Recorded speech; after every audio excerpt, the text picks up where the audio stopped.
زندگی میں راستوں کا پیدا ہونا یہ زندگی کی خوبصورتی ہے، تو اس کے لیے پھر راہیں کھلتی ہیں، اللہ کشادگیاں پیدا کرتا ہے۔ اور انسان کی زندگی کا بہت بڑا مسئلہ ہے، وہ کہتا ہے میری ضرورت پوری ہونی چاہیے، اور وہ اپنی سب سے بڑی ضرورت روزی روٹی کو سمجھتا ہے، حالانکہ سب سے بڑی حضرت انسان کی ضرورت ہدایت ہے، سب سے بڑی ضرورت۔ اور یہ وہ شے ہے جو ہم ہر روز ہر نماز کی ہر رکعت میں مانگتے ہیں، اہدنا الصراط المستقیم، یہ روزانہ مانگنا پڑتی ہے۔ اور رزق اللہ نے اپنے ذمہ کرم پہ لیا ہے، وہ ان کو بھی دیتا ہے جو نہیں مانگتے۔ وما من دابۃ فی الارض الا علی اللہ رزقها، زمین پہ چلنے رینگنے والی کوئی چیز نہیں جس کا رزق اللہ کے ذمہ کرم پہ نہ ہو۔ ہر شے کا رزق اس کے ذمہ کرم، پتھر کے اندر جو کیڑا ہے اس کو بھی وہ رزق فراہم کرتا ہے۔ اللہ اکبر۔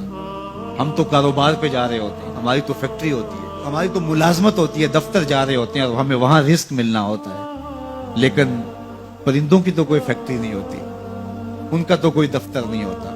جب صبح چلتے ہیں تو خالی پیٹ ہوتے ہیں، کبھی بھوکے نہیں آئے۔ بن توکل پنچھی اڑ دے، خرچ نہ پلے زیرا ہو، کوئی خرچ نہیں لیتے، کوئی راس المال نہیں ان کے پاس ہوتا، کوئی ایک دن پہلے بکنگ نہیں کروائی ہوتی، کوئی فیکٹری نہیں ہے، کوئی دفتر نہیں ہے، لیکن کبھی بھی خالی نہیں آئے۔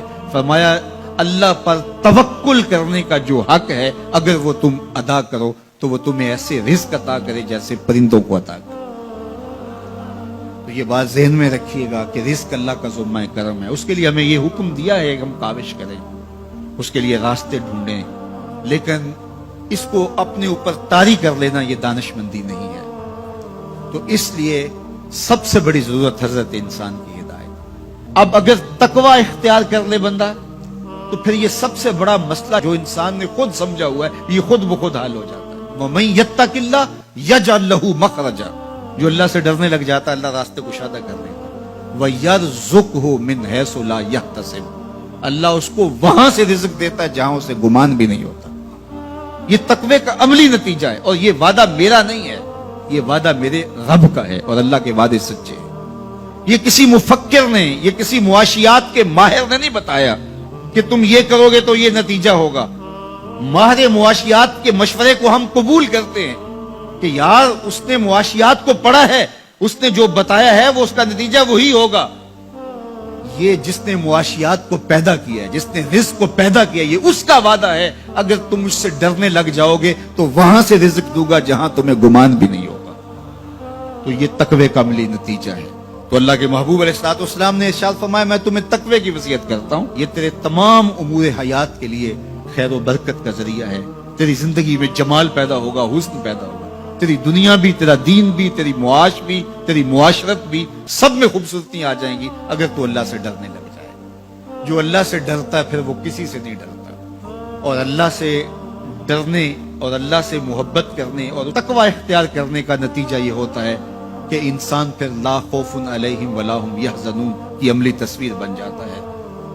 اچھا، یہ ایک جامع بات تھی جو حضرت ابو ذر رضی اللہ تعالیٰ عنہ کو حضور نے بتائی، لیکن ان کی طلب تھی، موقع ملا تھا حضور کی چوکھٹ پہ حاضری کا، تو دامن طلب پھیلایا تھا، تو کہا اب مانگ رہے ہیں تو پھر کم کیوں مانگیں ہیں، آج وہ مائل بعطا اور بھی کچھ مانگ، تو آج پھر جھولی پھیلا لی اور کہا زدنی یا رسول اللہ صلی اللہ علیہ وسلم، حضور یہ تو عطا کیا لیکن مجھے کچھ اور بھی ارشاد کیجیے، میری جھولی میں کچھ اور بھی ڈال دیجیے۔